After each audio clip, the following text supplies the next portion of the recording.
I covered this in a couple of previous sessions where most people or advertisers are calculating on the first time order value and not taking into account how many times a potential client can come back to you. So for example, let's say Mark, in your case, you have a client, they come to you for business cards. They may come to you for letterheads, they may come to you for Christmas cards, they may come back for someone else joins the company, they need more business cards. So that account is not just a one-off transaction unless you've got a product where you only get a one-time sale. Most businesses will have a recurring or repeating customers. That's what you want to do. The customer lifetime value is not until when the customer dies.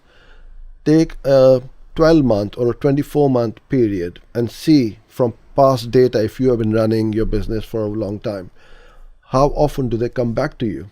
So if they come back to you on average, and spend $100, and they come back 5 times in a year, then that customer value is that customer is worth 500 to you, not 100.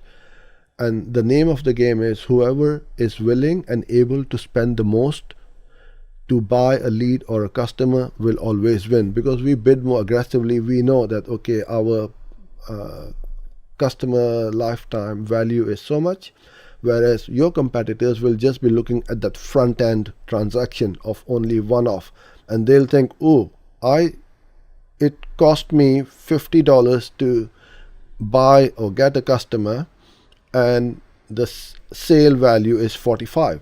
I made a £5 loss straight up.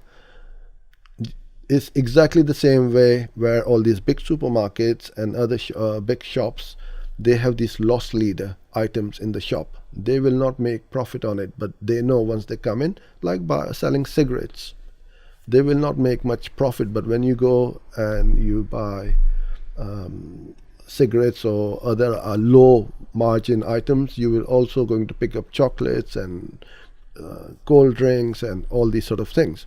And that's what you want to be looking at, is to work out your customer lifetime value and not just a one-off first transaction.